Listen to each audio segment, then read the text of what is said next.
Hey guys, welcome back to the farm. Hey, equipment tour is gonna roll on. If you remember, early December I did a tour of this barn here. All of pretty much our main equipment. One thing I didn't touch on was this 2001 7.3 Ford, my brother's truck.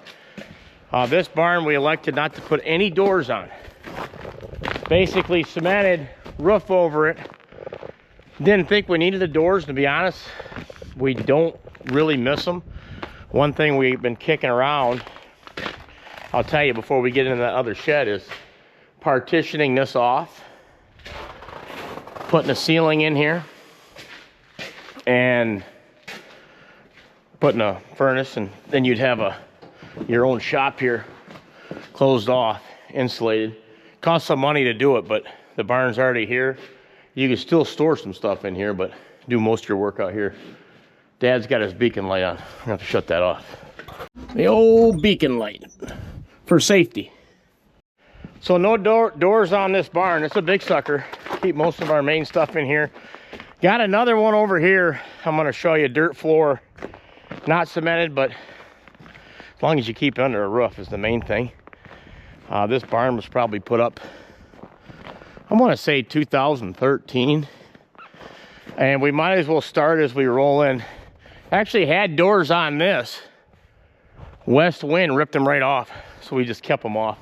Put a nice roll up here in this side. That stays open most of the summer. And I opened it up a little bit for us so we could get a little more light in here, but it's mainly where we keep a lot of our chopper wagons, but we'll get to that in a second. Rolling Harrow 165. This is like a 48 footer. Very good condition. Only use it a little bit. It's like our backup for our Brilliant Cultipacker. Go behind that big 48 foot cultivator. When we upgraded cultivators, went from 38 foot to 48. And then you've got to make everything fit behind it. So this is, use this before we plant our hay. These baskets, they like to flip up a bunch of rocks and stuff, and you go in there and pick them.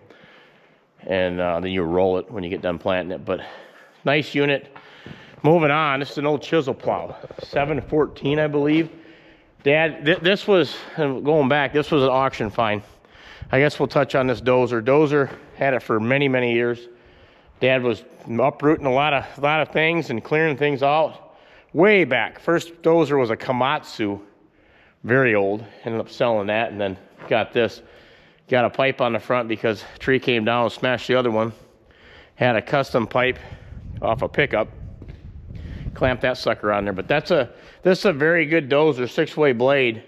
Don't seem to use it as much anymore. The government doesn't care for you to be uprooting trees like we used to. Leave a comment if you've ever experienced them coming down on you. But this chisel plow Dad bought, private seller. Guys use it to knife in sludge. And this isn't like a regular one that you've seen. I've seen a lot of them online. This is, they switched the axles. These are 8-bolt axles. I left it hooked up because I was chisel plowing this fall.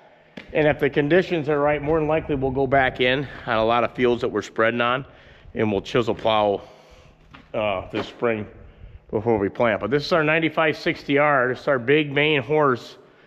560 horsepower. Traded in our 9400 with triples. If you guys have been watching the channel long enough. Now ended up in Frankenmuth. Guys say, I've seen it over there, still kicking. But we upgraded this, and Dad drove it home. I did a video on it, him driving it in, and it was quite the sight. This thing can handle about any piece of, or any tillage tool we have. Haven't had a lot of problems with it, just minor little maintenance, but good tractor so far. Low hours, and we've got so many tractors we don't put a ton of hours on it. Canadian auction find, 5065E. Back when Dad was going to a lot of Canadian auctions, we used to use case 530s, 1966, to unload them chopper wagons. They had a rear end on them. They could really move and pull. They were just old. So he come home with this. Hindsight, man, got a heck of a deal on it. The exchange rate was, I think it's about 30 cents on the dollar. And Been a good unit so far. I mean, this thing's, the tires I think are loaded on this because this thing pulls. And then we put these custom wheel weights on it, F and H. I don't know what kind they are, but Dad would bring weights home from random auctions and we would make them fit. Because the problem with these little tractors, they would spin. I know a lot of guys seen us chopping and pulling these wagons with these little tractors, and they say, man, you must be on some flat ground because they're using big four-wheel drives. We're lucky. We've got some flat ground, tiled, and just very lucky that Grandpa decided to settle here. Sierra Grand 3500 GMC collector edition, plow mount, 1976. New rockers, new hoods, got like 40,000 original miles. Dad got this off a auction. It was a fire chief's truck. Didn't use it much. Look at the springs on this thing. Heavy duty dually. We don't use it much, but I mean, one year we did. You know, we used it to pull wagons, but got a hitch on it and everything. But this is just get it out. We wash it once in a while, and it's like a good backup truck if you ever needed. And if you got a bunch of snow, we got the plow in the other barn. You put the plow on it and be a backup plow. That's if you got a crazy amount of snow. $39.75 John Deere pull type chopper. Bought this brand new. We've got a self-propelled chopper, another shed. That'll be another video, another equipment tour. Guys asked why we run two different choppers, pull type for hay and self-propelled for corn. Well, ordered this, bought it brand new, and let me get back here. As it was coming in, there was a pull type chopper on auction. And that's just the way things are. It went cheap enough. Dad went and bought it, went up to the auctions a few hours away, dropped the oil in it, changed the oil, drove it home, and then this thing came. And we've been running both ever since. So it's kind of nice because you can work on this and it just sits good for your 4 or 5 cuttings of hay. And you've got your main chopper just sitting there idle waiting for corn. A lot of guys think we're crazy for doing it, but that's the reason behind it, and it's been working out good for us. Probably not going to change anytime soon. John Deere 7610, Canadian auction find. Bought this with 6,000 some odd hours. Thing rolls coal, full throttle, pulling this disc bind. Got it parked right next to it. Got it home, waxed it, put the chrome pipe on it. That's the same kind of piping that's on that dozer. Ended up getting a bunch of pieces Dad did at an auction. And this has got new inside rubber. Just a heck of a rig for how old it is. I'm glad I came back here. And so that pulls this. This is a brand new, I shouldn't say brand new, 3 years old. It's a 316, 16-foot disc bind. All washed, all oiled, the turtles. And that's what it runs. Pretty impressed with the New Holland disc binds we are. We always like New Holland haying equipment. And tucked in the back's my 5325 canopy. That's, here, come on, get through here. Oh, that's what we upgraded the Case 530s to also. That's, so we have 2 of them from unloading. 4-wheel drive, good little tractor. Believe it or not, that little one I just showed you, I told you from Canada too, it's got damn near more pulling power than this. It just must be the way they're geared. You see that's got a go fast pipe on it too. Tucked in the corner, another new 316 disc bind New Holland. That new 7720 we bought, that new used to us, we hooked that on. That's, again, it's another barn. I'll show you that in a later time. But so we're running 2 New Holland 16-foot disc binds. And in the very back, you're gonna see 9 John Deere 716A chopper wagons. Jump off here. Most of them are tandem. 2 of them are not. 2 of them are single axle. Wash them, oil them, and we just stack them. They take up a lot of room. If we ended up getting away from the bagging and we could start piling, we'd be selling them and then moving into dump wagons. But that's going to be that's going to be a few years because I'm still getting acclimated to these bags. And my nutritionist gave me that advice, and he's right. He's like, just do your bag. You don't want to be jumping. Learn it, do it the right way, and then if you decide you want to step up, pay the money for the concrete, for the piles, do it. But there's your chopper wagons. There's a bunch of gas 4020. New rubber, runs like a champ.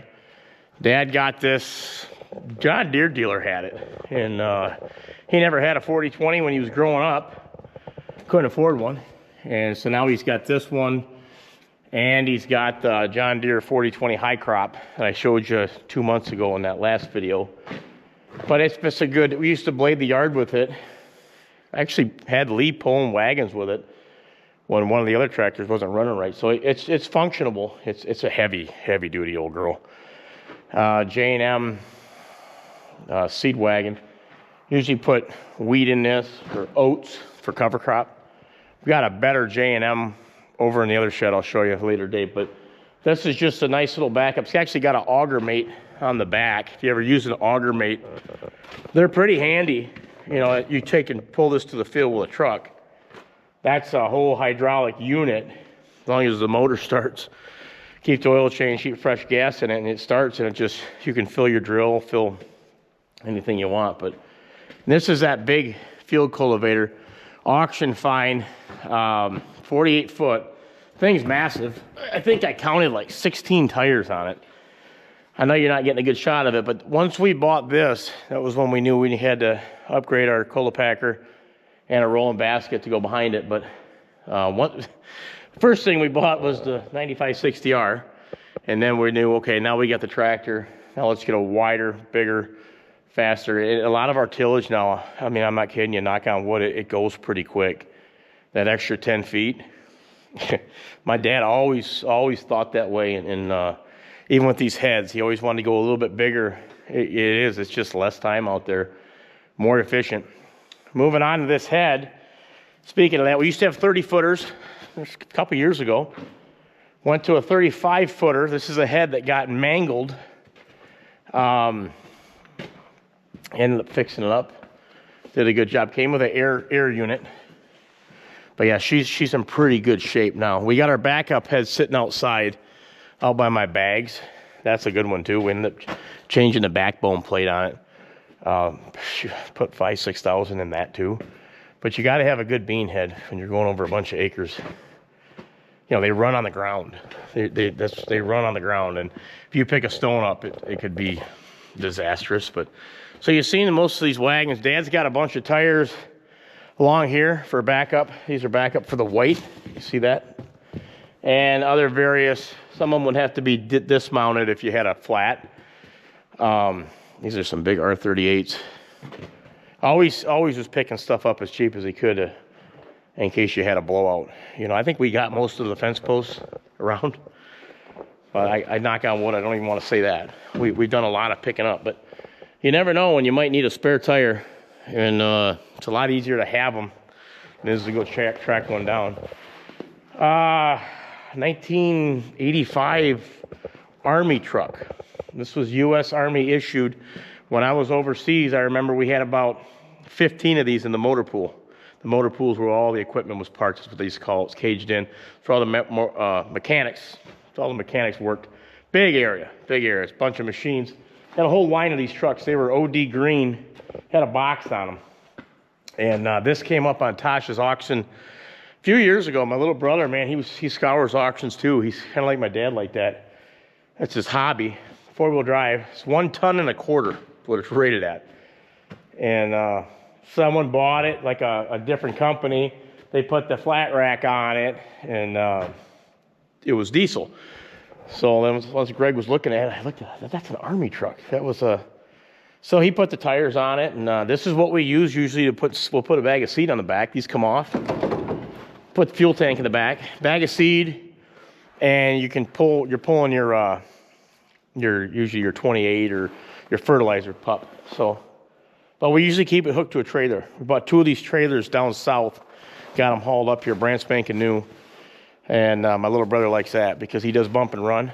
He does bump and run all in the thumb, really. Them hopped up cars, figure 8, and I mean, I guess it's not really called figure 8. It's called bump and run. He's got a brand new trailer. Sometimes he'll take this truck. Sometimes he'll take my brother's 7.3. Sometimes he'll take my dad's new truck. But he rolls into bump and run, fairgrounds usually, wherever it's at. He rolls in style. But that's it for this barn. I hope I gave you a pretty good rundown. We're going to move to the next one where we keep my my mixer. I got a few items in there. Leave a comment if you guys got any equipment similar to this, what you guys run. But yeah, this disc chisel is not, it's not your average disc chisel, the way they switch that running gear. She sat outside. That's why she's so weathered, but hey, she sure rips. Moving on, trudging through the snow. This is our backup tractor we had bought. Just needed some TLC, the vent was for the air blower, needed to be switched, and minor. We did some brush hogging with it, back blading, clean tractor, 7210. Put the front weights on it. I think I'm going to, I think it needs a battery, to be honest with you, but I think what I'm going to do, I'm going to take it back in the shop, clean it back up. It's got a fresh oil change, the whole deal. Going to put it on a disc bind until we found that 7720. You know, 7720 is just that much newer. This is high frame. This ain't no chump tractor. This thing sits up, but that 7720 really sits up. So we elected to keep with that one. Custom exhaust shroud. Wow, that's a pretty one. That's polished stainless. My dad put that on there. He likes chrome and ice, they call it. Chrome and ice. So excellent rubber on this. Michelin's. Michelin tires. Back if you're ever looking to buy a used vehicle, I always tell people, go to the car lot, check the tires. If the tires are Michelin, more than likely the guy that owned it loved that thing, because Michelin tires, top of the line, not cheap. Old cattle trailer. That's for transferring cattle back and forth to the dry cow lot. She's not pretty, but she gets the job done. Same with this truck. My brother's truck. He's got a new box and tailgate to put on it. And low miles on that thing, believe it or not. Just wasn't washed very much, but low miles. Walking past my corn storage, dried corn. That's still going good. I got to get you a video of me mixing it in there. Still mixing out of that silo. Silo still got some in it, but this setup here, not perfect, but it's working pretty good. Into the barn, across from the silos. Got medicated calf pellets here and my salt blocks, and that's actually called lime. It helps dry the floors up. I've never used this kind of lime. Usually it's a lot more powdery, but that's what they had. Calcium products, it says. But moving on, here's our hay tedder. Haven't used this in a while, and that's a good thing. It's when you got really humid weather and your hay won't dry. But like I said, I've gotten away from baling a lot of hay. Started just chopping it. You don't want it humid when you're chopping either, but that chopper just chops it right up, put it in the bag. So this is it folds. This thing will pick up a big windrow. Coon, bought it brand new. That was when we were baling all that hay, but needs a wash job. But this was my big bad New Holland blower. Got two of these. I'm gonna sell this. Anybody interested? They're not cheap. I know that not many people using silos, so they're not worth as much as probably what I paid for it. But it's a heck of a machine. New Holland F62B. Reach out to me if you guys need a blower for haylage. This is a case. This was my main corn silage blower. This is a mean machine. I use this for every silo for corn. Corn blows easy, but this case, and this all came from auction. Dad brought this case home, didn't even know what he bought. I mean, maybe he did, but I got away from them little Whirlifeed things, those little 40s, got away from them and started using these and that big wide drum, that bigger fan. It's just got a higher throw on it. Here's my New Holland 575 rather. I showed you this at the auction, or at the dealership down there, Dryden Rosie Brothers. They had an older one. This is a big, mean baling machine. Believe we bought it new. I don't think we're going to sell it. We haven't used it. Remember I told you the pickup? That's an extra wide pickup. The paint's not even wore off it. Last in it, I can see straw. We may run it back up. I don't know. There's an idea of getting around if you have spare time and baling up square bales and selling them. And we're really good at putting hay up when we want to. It's just the thought of, is there a market for it? Do people want to buy square bales? I know people don't want to do the work. So if you could do the work and provide them the hay, put up quality hay, that could be an extra mode of income. Leave a comment if you guys do something like that. Diversification with these markets right now with milk is the key. You've got to just keep keep thinking of new ways to generate income. Dad's John Deere 240 skid steer, low houred, keeps the boom up like that because he thought the battery was weak. But I'll bet you she'd just start anyway. I think he's been, yeah. See, he's got power. He don't even need this boom up. But did you just see on this thing here? It says Nolan's. Remember I told you the other dealer up north of Lapeer, Nolan's. A lot of this equipment goes through a lot of like certain guys' hands. And don't surprise me, this went through Nolan's hands. I got to get up to that dealership. We'll do another dealer tour. John Deere 4430, but this was an auction buy. John Deere 4430, new injection pump. I think it was up to like $4,000 for that thing, rebuild. My old raking tractor, it still will be my raking tractor, but my mixing tractor, my first mixing tractor, till I got my other 4430 or 4230 on it. There's that injection pump. And then this thing, it never missed a beat after. And then I got to be able to tone it down and keep it for a backup reserve. But this got 11,000 original hours on it. Just an awesome tractor. Dad bought this auction. When he brought this home, I couldn't believe it. One of them years, kind of like it is now, where the markets are low, so equipment's right now. If you got any money, you're in a buyer's market. Equipment dealers, buddy, are hurting.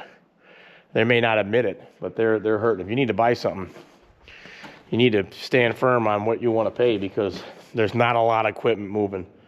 And this was so prime example that this thing was low. But ag bagger, Dad bought it off a live auction, west side of the state. I think it was in transport. We don't put it in transport anymore, but been great. Used it just because we were overflowing the silos. We were running out of feed, so I was putting a bag up a year, then 2 bags, then 3 bags of just corn silage. Then I was running out of haylage, or I was really tight. There was no carryover. So that's why, one of the main reasons we decided to go all bags. But then, working with that ag bagger guy, you're buying 10, 12 bags. He's like, well, just use my bagger. And then, this year, he says, I got a new bagger just like that coming. Next year, you want to use it for hay, you can. So I wouldn't be surprised if this thing doesn't leave the corner, but correct me if I'm wrong. I may just have him use him for first cutting. And then, because I like leaving the bagger set up. I know a lot of you guys tell me not to do that, but it's just that way I don't have partial bags. And there's some preservative I've been dumping in. Like if I finish a bag and I'm not in there for 3 more weeks, on the last 2 loads I've been dumping a preservative in that feed. And so far, feeding out of them bags, I've gotten to the part where I stopped, it wasn't moldy, so I know it's working. But don't be surprised if that bagger just sits there. I don't know. If he's got a brand new bagger coming and he's going to charge me just a little bit to use it, I think I might just end up using his. I don't know. This little girl still hasn't gone up and gotten the hitch fixed. And we're going to take these duals and put them on that new tractor we just fixed up, that 4240. We got the hubs. I told you that in one of the other videos. We just haven't got it. It was so cold. But I think we're going to pop the duals off right here. There's missing where he's putting all new studs. That's why he pulled these studs out. We had to order. The studs were $8, $10 a piece. We needed 16 of them. But there's your duals. And moving on, mixer. Got the mixer last year. Was it last year? About a year ago. About a year ago, and it might have been March, April. Been a great unit. Brand new, obviously. Got it preloaded right now. 9,300 pounds in here. I was going to get a different one, but they dropped this one right off. Man, that's some sweet feast. Extra sweet smelling. I was going to tell you guys, now that I'm mixing that ground corn in there. That ground corn, it just makes it smell and taste so much better. Here's my 4240. Dad's had this since '89. We had it kind of sitting. I got lucky. We was filling all them silos. We moved to a bigger silo filling tractor. Obviously, as you learn that, more horsepower, blow it up there. So this one kind of sat. We got the motor rebuilt, who knows, 20-some years ago, right? So there's 3,500 hours on it. So this is my it just was sitting idle. I changed the oil in it, and now I'm putting more hours. I got an oil change coming up on it because I use it so much. Got this extra fuel tank which is nice on a mixing tractor. And other than that, I keep the plug here, and I got the battery charger here because it was negative 15. Got this, same time Bob got the mixer. This come in that was a little bit banged up. Four-wheel drive wasn't working. And you need four-wheel drive digging out of them bags. Even though I loosened them bags up a little bit, you need four-wheel drive, or you're gonna rip the bottom of the bag. It's a pain in the butt. But did a lot of TLC on this, and my Lord, it came back and it just worked out. It was one of them things we got lucky on. Our mechanic had to order some parts. He knows, he's got connections. He's been doing it his whole life. But this is, I think it's a German model. Kramer Allred or something, but man, had to put new tires on it, and four-wheel steer, crab steer. The bucket, we put this cutting edge on it. That's custom. We had that. It was extra long, and we sawed it off. But just one of them deals where you just sometimes a little bit of luck goes your way, and that's what happened. And so now my loader, rock picker. We don't use this too much, but a little bit. Needs some TLC, but everybody probably got a rock picker. This is my grinder blower. We had this thing rocking and rolling many times, rattling, shaking, shimmy shaking. Problem was it wasn't grinding that corn as well as we needed. 800 recutter. How many of you guys have got one of these sitting in your shed, or did? I bet you there's a few of you. And this is another blower, New Holland. You see how long it's been in here. That's a 27, it says, New Holland 27. That was my backup. Didn't even use it. Dad came home with that years back. We always had a lot of backup blowers. Well, filling silo, that was our game. That was our main deal. But now using baggers, if I can use my ag baggers, newer units without buying them, I think that's the way to go. My dad and his buddy Bernie, 82-year-old Bernie, does some plant for us. They built this. They had a good running gear, and these are like lamb beams for up above headers. Got a bunch of an auction, and they bolted this whole wagon. That's a heck of a hayride wagon. Have some fun with the kids and during Oktoberfest and line it in straw. Everybody get on there and have a good time. And this is our turbo 4x4 John Deere 310 SE. Came home with this. Now, if you remember, that's a heck of a unit. 35, I think 4,000 hours on it. Doesn't use it much. That was what I initially was digging out of the ag bags with. I told you I was putting up 1 or 2 or 3 extra ag bags just because the silos weren't holding up. And I had an older John Deere that I was using, 2-wheel drive, and it was getting rough. And I could barely get to the top. I was feeding out of a John Deere 716 wagon. It was a feeder wagon with no roof on it. If you guys remember, I had a hydraulic pump on the front. It just kind of trickled the feed out. And he came home with that. That wasn't cheap. That came off road construction in Kalamazoo. Sold my other one. Then I got a 4x4. And man, what a difference. And I was using that for 5 years. 3 ag bags a year.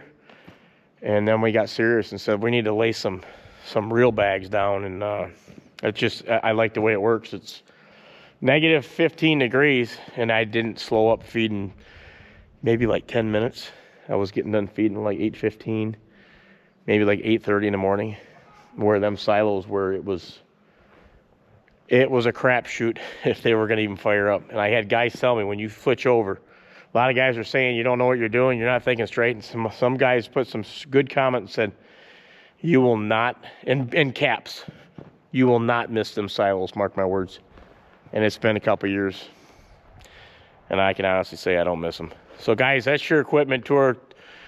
We've got a couple more barns to do. We'll have to do in a future video, but once I ended up getting that Gel loader, it replaced that backhoe. I had some guys ask me, do you like that Gel articulating loader better than the backhoe? I said, oh yeah. The backhoe's a backhoe. The backhoe's a backhoe. The loader it's what it's made for. What I'm doing out there, feeding and spinning and filling, that was the right machine for the right job. So That note, guys, take care. Snow's coming, real winter. About 15 degrees today. So that, I mean, we'll take that. And she's not letting up anytime soon. On that note, take care. Get the cows into milk. God bless.